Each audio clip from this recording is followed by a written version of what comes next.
Hi, this is Julian, and I'm going to show you how to add brush sets in Photoshop.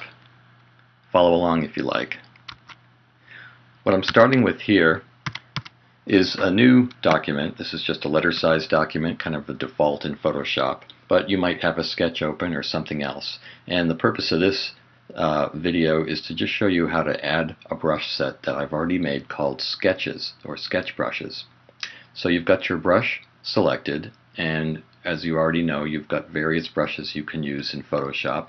I'm using mine with a Wacom tablet, which I highly recommend because the Wacom tablet allows me to change the brush pressure however I like. And using this tool here, which is for changing the brush presets, I can control various things that I want this brush to do based on the pen pressure and other settings that I create, and it changes the way the brush performs. As I bear down, it pushes more of the brush against my surface as if it was a real piece of traditional media. And as I stroke very lightly using the Wacom tablet, I can make very soft strokes. And of course you can vary the opacity up here by just scrubbing on the word opacity to change how much of your foreground color, which in this case is black, is going to result in my brush color.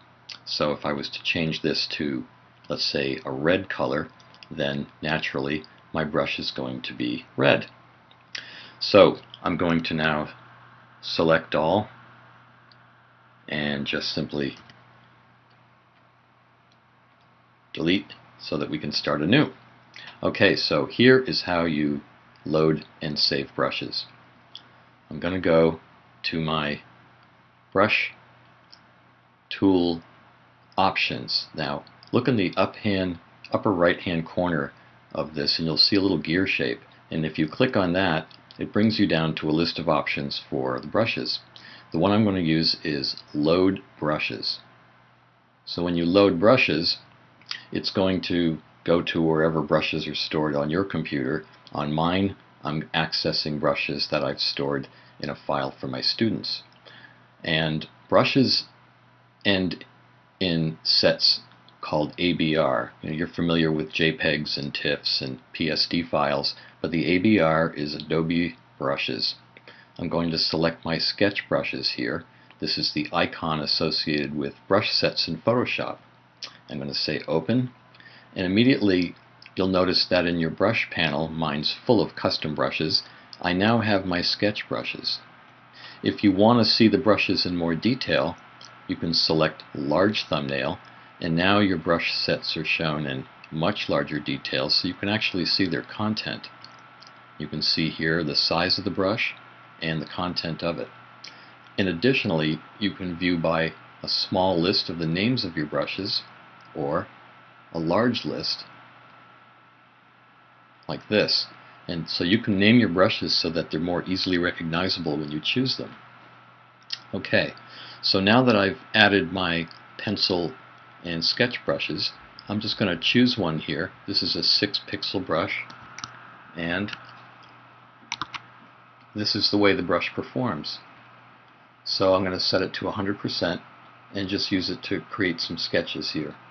If I want to change the way the brush behaves, all I do is change the shape dynamics or things that you can practice with here.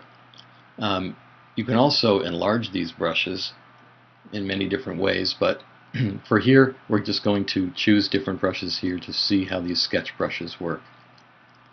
Based on the pixel size that they're rated at, this is a build-up brush rated at 40 pixels, so it produces a slightly thicker line, but I'm going to zoom in so you can see the texture that this creates, and this helps you create sketches with a little bit more of a natural style of a look. So I've created grease brushes and stroke brushes so you can mimic traditional media or Sharpies or pencils or whatever you use. This one here is a texture fill brush for when I want to add some texture to an area of one of my sketches. So I'm going to zoom out here so you can see the full page and the brush strokes. So that's about it. If you want to save out a full set of brushes when you make your own custom brushes, you just simply go back to the little gear here and you can save out your brushes. It's a good idea to do this when you create new brushes, otherwise you won't be able to transfer your brush sets to other computers. You can email brush sets. They're very small files, and so that's a way to share brushes with your friends. And that's about it. Keep in mind that whenever you create brushes or use brushes, you have all of these options here. And so it's a good idea to try brushes and then vary the options. And you can see in the preview window, it clearly shows you what happens when you change these presets. But it really works best to just try the brush out and physically see what's happening to it. I'm going to delete this and just show you how this works.